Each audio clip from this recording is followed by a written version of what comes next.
बाकायदा आगाज़ करें। सबसे पहले बात करें कि वज़ीर-ए-आज़म शहबाज शरीफ हमजा शहबाज के खिलाफ मनी लॉन्ड्रिंग केस की समाअत 7 सितंबर तक मुलतवी कर दी गई है। शहबाज शरीफ हमजा शहबाज की हाज़िरी मुआफ़ी की दरख्वास्त मंजूर कर ली गई है, जबकि शहबाज शरीफ हमजा शहबाज आइंदा समाअत पर फर्द जुर्म के लिए अदालत तलब कर ली गए हैं। जमालुद्दीन जमाली हमारे साथ मौजूद है, मजीद तफसीलात उनसे जानेंगे। जी जमालुद्दीन जमाली। जी बिल्कुल बिल्कुल, वज़ीर आज़म शहबाज शरीफ रमज़ा शहबाज जो है उनके खिलाफ केस की समाअत हुई। दीगर मुलजमान ने पेश होकर अपनी हाज़िरी मुकम्मल करवाई। शहबाज शरीफ की जानब से हाज़िरी माफ़ी की दरख्वास्त जमा कराई गई, जिसमें कहा गया कि शहबाज शरीफ को कमर की जो है पुरानी तकलीफ़ है, उनका मेडिकल भी पेश किया गया। और वकील ने कहा कि वो इस्लामाबाद में थे और मौसम ख़राब था और सड़क के ज़रिए सफ़र करना जो है उनके लिए मुश्किल था, इस वजह से वो पेश नहीं हो सके। जबकि हमजा शहबाज की भी हाज़िरी माफ़ी की दरख्वास्त जमा कराई गई और कहा गया कि उनको कमर की शदीद तकलीफ़ है और वो भी पेश नहीं हो सकते। जबकि एक शरीक मुल्ज़म मलक मकसूद जो है, जो इंतकाल कर गए थे, उनका डेथ सर्टिफिकेट FIA ने पेश किया और सलमान शहबाज की जो जायदाद है उसकी नीलामी या उसको मुंजमद करने और उसकी कुर्की से मुतल्लक उनके वकील जो है, बल्कि उनके वकील नहीं थे, शहबाज शरीफ के वकील अमजद परवेज़ ने ही उनके बिहाफ पे दलाल दिए और बताया कि जब किसी मुल्ज़म को इश्तिहारी करार दिया जाता है तो 2 साल तक उसकी प्रॉपर्टी को आप कन्फिस्केट या कुर्क नहीं कर सकते, नीलाम नहीं कर सकते, क्योंकि हो सकता है कि मुल्ज़म 2 साल के अंदर अदालत से रुजू कर ले। तो अदालत इस दौरान जो है उस प्रॉपर्टी को उसकी फ़रोख्त पर पाबंदी लगा सकती है, उसको नीलाम नहीं कर सकती। अदालत नहीं कर सकती है। बहुत जमालुद्दीन जमाली, आप हमें तफसीलात से आगाह कर रहे थे। अभी आपको बताएं, वज़ीर आज़म शहबाज शरीफ की नाअहली के लिए दायर दरख्वास्त पर एतराज़, अदालती फैसलों की मुसद्दिका दस्तावेज़ात न लगाने का एतराज़ लगाया गया है। हाईकोर्ट में एतराज़ी दरख्वास्त समाअत के लिए मुकर्रर कर दी गई है। आपको बताते चलें कि जस्टिस शुजात अली खान 1 अगस्त को दरख्वास्त पर समाअत करेंगे, जबकि दरख्वास्त पर एतराज़ ख़त्म करने या बरकरार रखने का फैसला भी होगा। इंदलीप अब्बास और हसन खान नियाजी ने दरख्वास्त दायर की थी। आपको यहाँ पर बताते चले कि वज़ीर आज़म शहबाज शरीफ की नाअहली के लिए दायर दरख्वास्त पर एतराज़ लगा दिया गया है। अदालती फैसलों की मुसद्दिका दस्तावेज़ात न लगाने का एतराज़ लगाया गया है। हाई कोर्ट में एतराज़ी दरख्वास्त समाअत के लिए मुकर्रर कर दी गई है। डिप्टी स्पीकर पंजाब असम्बली के इंतखाब के लिए वोटिंग कल होगी। डिप्टी स्पीकर के उम्मीदवार के कागजात नामजदगी आज जमा होंगे। अली अकबर हमारे साथ मौजूद हैं, उनसे जानेंगे। अली अकबर बताइएगा, कौन कौन से नाम सामने आ रहे हैं उम्मीदवारों के दोनों पार्टीज की जानिब से? जी बिल्कुल, पंजाब में जो इख्तियार की मुंतकली का सिलसिला है वो जारी है और तकरीबन कल ये जो है सिलसिला ख़त्म हो जाएगा। कायदे अवान के इंतखाब के बाद गुज़श्ता रोज़ जो है वो स्पीकर का इंतखाब हुआ, जिसमें तहरीक इंसाफ और मुस्लिम लीग का मुश्तरका उम्मीदवार सरदार सफदर खान जो है वो 185 वोट लेकर स्पीकर मुंतखब हुए, जिसके बाद डिप्टी स्पीकर के खिलाफ जो स्थिति अदम एतमाद थी उसके ऊपर वोटिंग कराई गई और उसको कामयाब कराया गया। आज जो है वो डिप्टी स्पीकर के जो नए उम्मीदवार होंगे उनके लिए कागजात नामजदगी का सिलसिला शुरू किया जाएगा। शाम 5 बजे तक जो है वो कागजात नामजदगी वसूल की जाएगी और 5 बजे असम्बली सेक्रेटरीट की जानिब से खत्ती फहरिस्त लगा दी जाएगी। बताया जा रहा है कि हुकूमती इत्तेहाद की जानिब से अब तक जो है वासिफ क्यूम, जिनका ताल्लुक पिंडी से है, उनका नाम अभी तक फाइनलाइज किया गया। मुस्लिम लीग नून की जानिब से डिप्टी स्पीकर का उम्मीदवार कौन होगा उसका फैसला अब से कुछ देर बाद किया जाएगा, जबकि कल 1 बजे जो है डिप्टी स्पीकर का इंतखाब होगा। जी ठीक है, कल 1 बजे ये इंतखाब होने वाला है और वासिम कमयूम का नाम अभी तक सामने आ सका है, जबकि उंगली कभी इस हवाले से फैसला नहीं कर सकी। अली अकबर हमें अपडेट कर रहे थे, जैसा कि उन्होंने बताया है कि कल 1 बजे ये इंतखाब होना है और डिप्टी स्पीकर के उम्मीदवारों के कागजात नामजदगी आज जमा करवा दिए जाएंगे।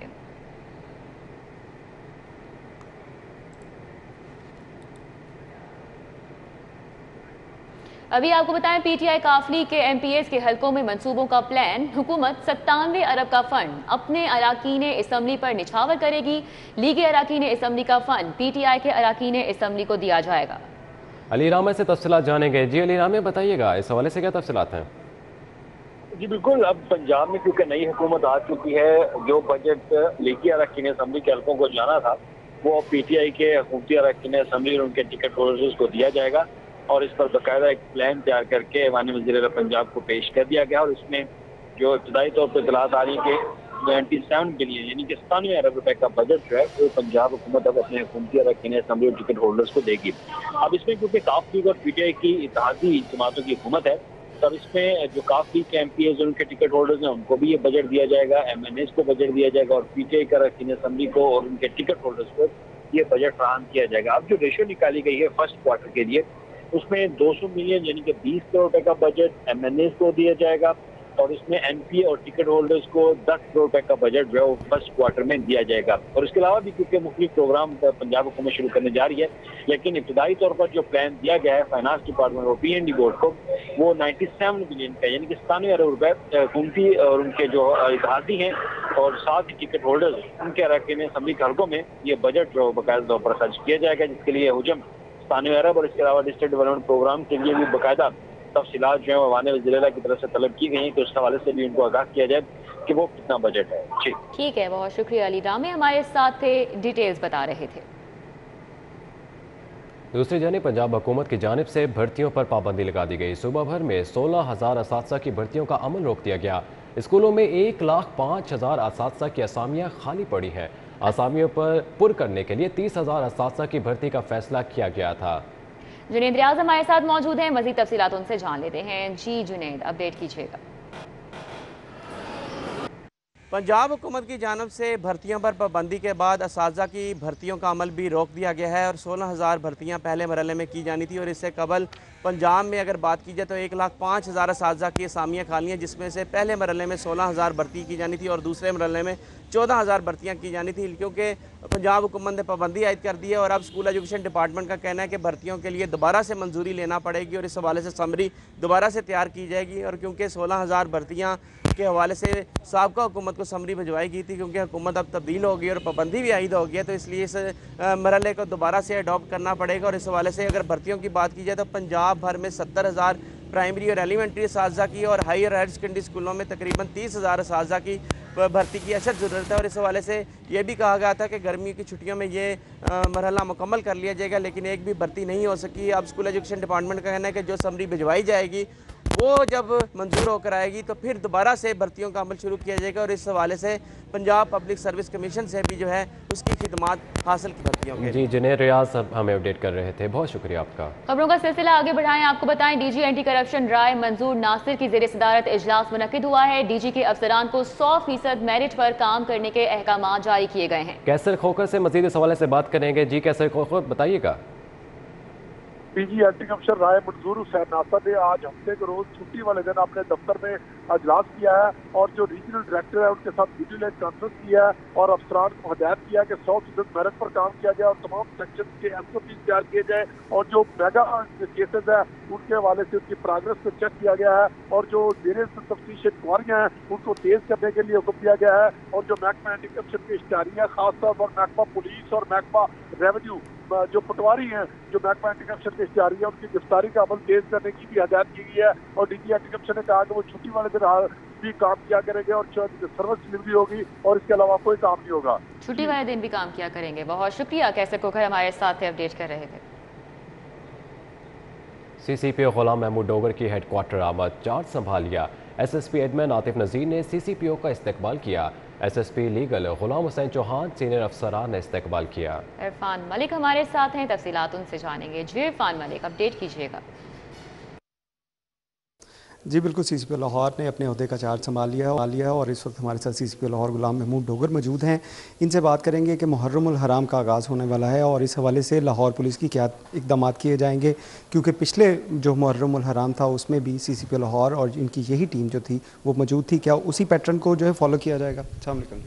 वालेकुम अस्सलाम। डोगर साहब, मुहर्रमुल हराम के हवाले से बताइएगा, क्या किस तरह प्लान किया जाएगा और क्या इकदाम किए जाएंगे? देखिए, इसमें मेनली हम एक तो रूट्स और मजालिस के जो वेन्यूज़ हैं उसकी सिक्योरिटी को इंश्योर करते हैं। उसके बाद ये मेन दो चीज़ें हैं, हिफाजत और उसके बाद कोऑर्डिनेशन।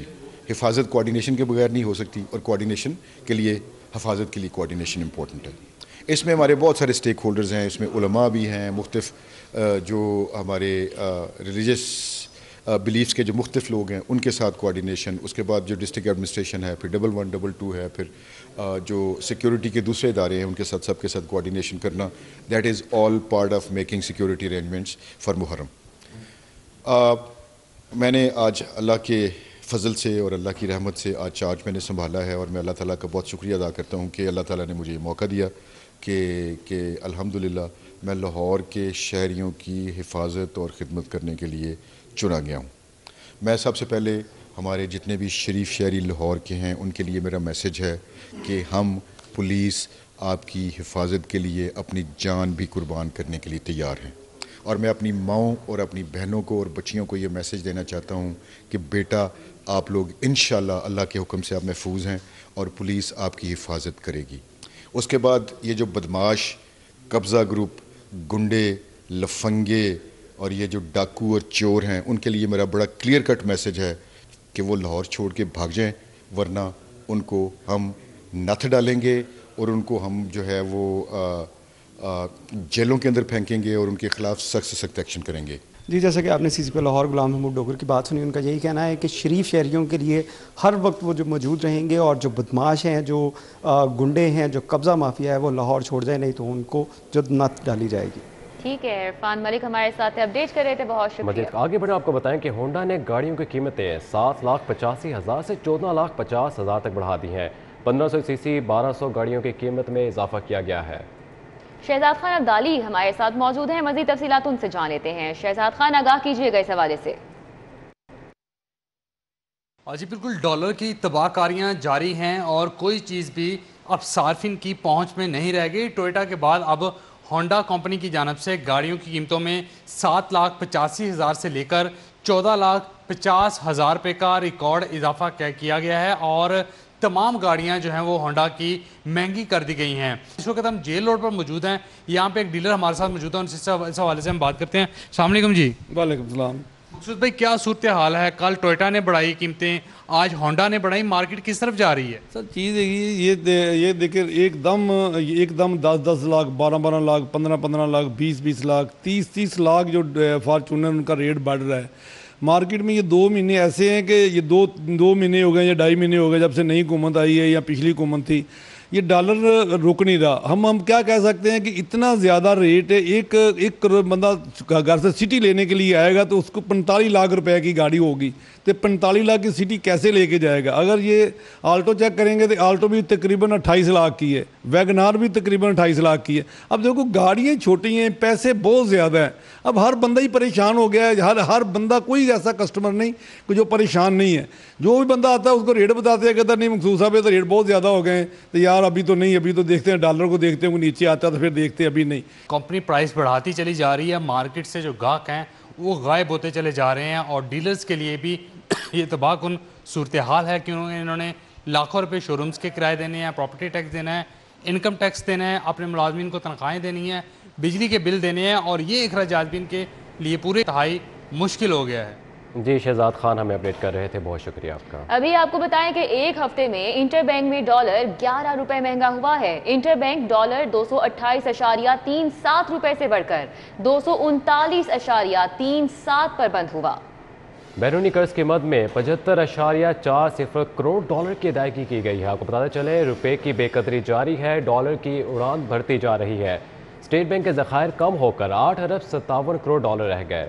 सईद अहमद सईद हमारे साथ हैं, मजीद तफसीलात उनसे जानेंगे। जी सईद। जी बिल्कुल, मुल्क की सियासत में गैर यकीनी सूरत हाल और दरामदी बिल की अदायगी की वजह से रुपए के ऊपर शदीद दबाव है वो देखने आ रहा है। और एक हफ्ते की रिपोर्ट की बात करें तो डॉलर जो है वो एक हफ्ते में इंटरबैंक के अंदर जो डॉलर है वो 11 रुपये महंगा है वो हो चुका है। एक हफ्ते में इंटरबैंक में डॉलर है वो 228 रुपये 37 पैसे से बढ़कर 239 रुपये और 37 पैसे पर है वो बंद हुआ है। और माशी माहिरीन के मुताबिक जो दरामदी बिल की अदायगी के साथ साथ मुल्क के अंदर गैर यकीनी सियासी सूरत हाल है, इसकी वजह से डॉलर की कदर में जो इजाफा है वो देखने में नज़र आया। ओपन मार्केट की बात कर लें तो ओपन मार्केट में डॉलर है वो 18 रुपये एक हफ्ते के दौरान है वो महंगा हुआ है। और मजबूरी तौर पर ओपन मार्केट में डॉलर है वो 230 रुपये से बढ़कर 248 रुपये के ऊपर बुलंद सतह पर है वो बंद हुआ। डॉलर की कदर में इजाफे के साथ जो दीगर मार्क करेंसी है उनके अंदर भी इजाफा है वो देखने में नज़र आ रहा है। यूरो की बात करें तो एक हफ्ते में ओपन मार्केट में यूरो जो है वो 21 रुपये 50 पैसे है वो महंगा हुआ है, जबकि यूरो जो है वो 231 रुपये से बढ़कर 252 रुपये की बुलंद सतह पर है वो एक हफ्ते के दौरान है वो बंद हुआ। एक हफ्ते में बरतानी पाउंड जो है वो 29 रुपये महंगा हुआ है, जबकि बरतानी पाउंड जो है वो 271 रुपये से बढ़कर 300 रुपये की बुलंद सतह पर है वो बंद हुआ है। और मौजूदा हुकूमत के आने के साथ मजबूरी तौर पर डॉलर जो है वो 4 माह कम अरसे में 57 रुपये 35 पैसे है वो महंगा हुआ है। और एक हफ्तावार रिपोर्ट है जो मतलब की गई है, इसके मुताबिक इंटर बैंक और ओपन मार्केट में डॉलर की कदर में इजाफा है। बतरीज इंटर बैंक में 11 रुपये जबकि ओपन मार्केट में 18 रुपये इस हफ्ते के दौरान डॉलर है वो महंगा हुआ। बहुत शुक्रिया सईद अहमद, आपने हमें तफसीलात से आगाह किया। और अब बात कर लेते हैं शहर में कोरोना की सूरत हाल की। तो कोरोना के वार जारी हैं। कोरोना के मुस्बत केसेस की शरह 13.3% तक पहुँच चुकी है। मज़ीद तफसीलात जानेंगे जाहिद चौधरी से। जी जाहिद चौधरी, बताइएगा कोरोना की सूरत हाल के हवाले से। जी बिल्कुल, कोरोना वायरस जो है उसकी हालिया जो इस वक्त जो वेव चल रही है तो उसमें मसलसल जो है वो अब तक केसेस रिपोर्ट हो रहे हैं और उनमें कोई कमी देखने में नहीं आ रही। गुज़श्ता 24 घंटे के दौरान भी शहर में 245 नए कोरोना वायरस के शिकार मरीजों की जो है वो तस्दीक की गई और जो पॉजिटिविटी की शरह है, जो मस्बत केसेस की शरह है वो 13.3% तक पहुँच चुकी है लाहौर में। ताहम जो हालिया वेव है इसमें हॉस्पिटलाइजेशन की ज़रूरत पेश नहीं आ रही पेशेंट्स को, जिसको एक जो है वो गुड साइन कहा जा सकता है कि एक अच्छा साइन यही है इस वेव में कि अभी तक हॉस्पिटल्स में उस तरह पेशेंट्स नहीं हैं। ताहम पेशेंट्स की तादाद बहुत तेजी के साथ बढ़ रही है। लेकिन इसी सूरत हाल को मद्देनजर रखते हुए जो तिब्बी माहिरीन है वो शहरियों पर जोर दे रहे हैं कि कोई भी अगर वल्नरेबल शहरी जो है वो उसको कोरोना होगा तो वो सीरियस भी हो सकता है। इसलिए शहरी जो है वो खुसूसी तौर पर एहतियात करें, समाजी फासले का ख्याल रखें और मास्क का जरूर रश वाले मुकामात पर इस्तेमाल करें। ठीक है, जाहिद चौधरी हमारे साथ थे, अपडेट कर रहे थे, बहुत शुक्रिया।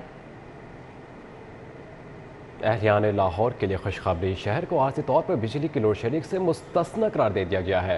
तलब और रसद बराबर होने की वजह से लोड शेडिंग को ख़त्म किया गया। लेस्को की बिजली की डिमांड 4566, फ्राहमी 4588 होने लगी। मौसम में तब्दीली की वजह से सार्फिन ने बिजली का इस्तेमाल भी कम कर दिया है। कीमतों में इजाफे के बाद कम बिजली इस्तेमाल होने लगी है। लेस्को की जानिब से ये मौक़िफ़ सामने आया है तो अच्छी खबर है शहरियों के लिए कि शहर को आर्जी तौर पर बिजली की लोड शेडिंग से मुस्तस्ना करार दिया गया है। तलब और रसद बराबर होने की वजह से लोड शेडिंग आर्जी तौर पर ख़त्म की गई है। लेस्को की बिजली की डिमांड 4566 जबकि फराहमी 4588 है। अब मौसम में तब्दीली की वजह से सार्फिन ने बिजली का इस्तेमाल कम किया है, जबकि लेस्को कहता है कि कीमतों में इजाफे के बाद कम बिजली इस्तेमाल हो रही है।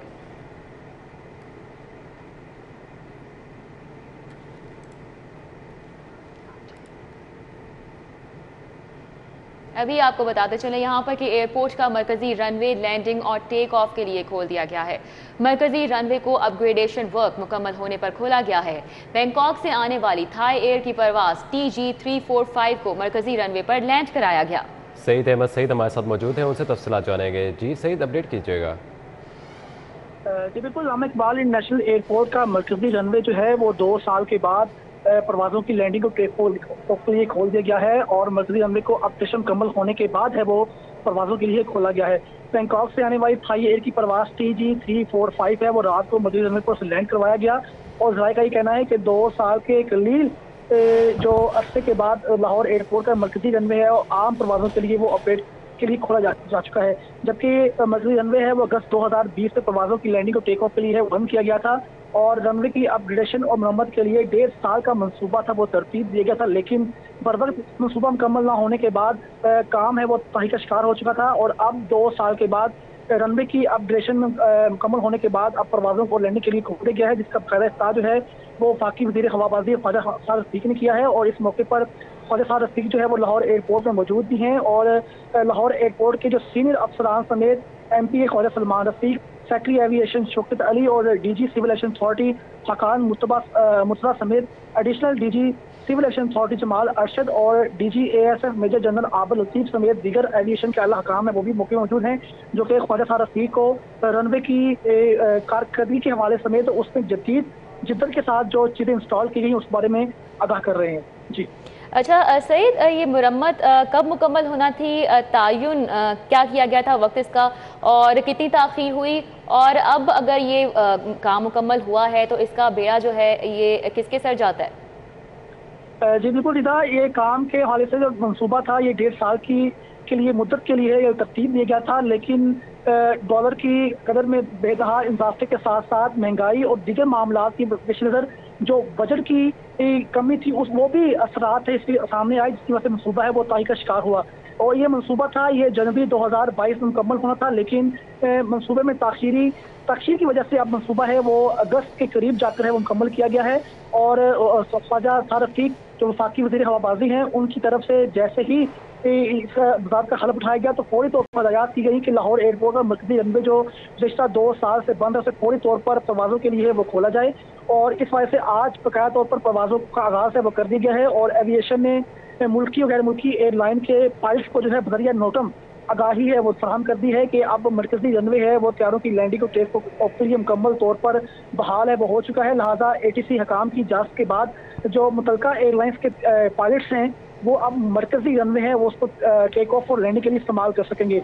इस वक्त जो है वो आला जो एविएशन की क़यादत है वो लाहौर एयरपोर्ट पर ही मौजूद है, जो कि वज़ीर हवाबाजी ख्वाजा सारफीक को इस नए मनसूबे की तकमील के हवाले से ब्रीफिंग है वो दे रहे हैं। और साथ ही इस मौके पर मुल्की और गैर मुल्की एयरलाइंस की जो ऑफिशियल्स हैं वो भी इस मीटिंग में मौजूद हैं, और जिसका बाकायदा आगाज़ है वो आज सुबह से ही किया गया था।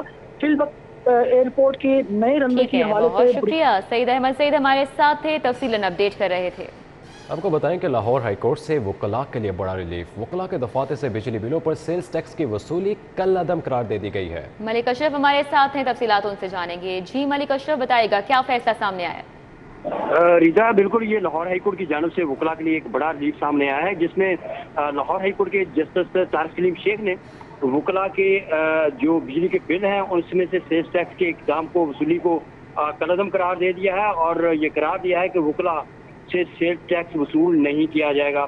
और इस फैसले में ये भी कहा गया है कि वकला की जुलाई के महीने में जारी किए गए बिजली के बिलों से टैक्स जो ख़त्म कर दिया जाए।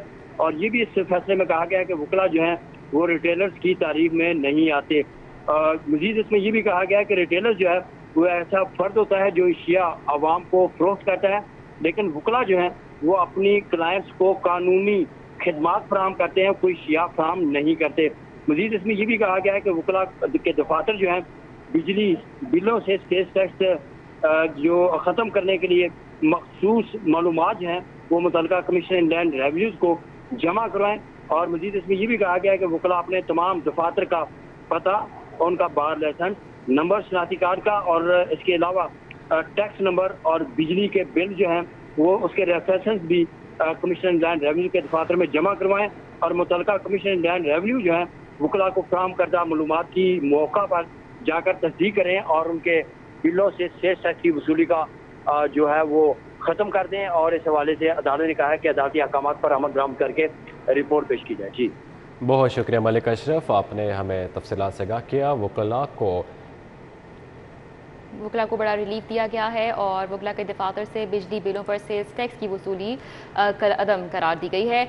वकला से सेल्स टैक्स वसूली नहीं की जा सकती। लाहौर हाई कोर्ट की जानिब से ये कहा गया है कि जस्टिस तारिक सलीम शेख ने 3 सफ़ात पर मुश्तमिल तहरीरी फैसला जारी किया और वकला के जुलाई के बिलों से सेल्स टैक्स ख़त्म किया जाए ये कहा गया, जबकि वकला रिटेलर की तारीफ में नहीं आते, बाकायदा फैसला जारी किया गया। आपको बताएं कि अवाम पर एक और बिजली बम गिरा दिया गया। नेपरा ने बिजली की कीमतों में 50 पैसे फी यूनिट इजाफा कर दिया है। नेपरा ने बिजली की कीमतों में इजाफे का फैसला जारी कर दिया है। बिजली की कीमतों में इजाफा सहमाही एडजस्टमेंट की मद में किया गया। बिजली की कीमतों में इजाफे का इतलाक 1 सितंबर से 3 माह के लिए होगा, जबकि बिजली सारिफीन पर 12 अरब रुपए का इजाफी बोझ पड़ेगा। रिलीफ पैकेज लेने वाले सनती सारफीन इससे मुस्तस्ना होंगे। अवाम पर एक और बिजली बम गिराया गया है। नेपरा ने बिजली की कीमतों में 50 पैसे फी यूनिट इजाफा किया है।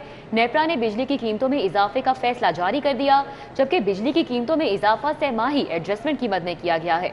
बिजली की कीमतों में इजाफे का इतलाक 1 सितंबर से 3 माह के लिए किया जाएगा।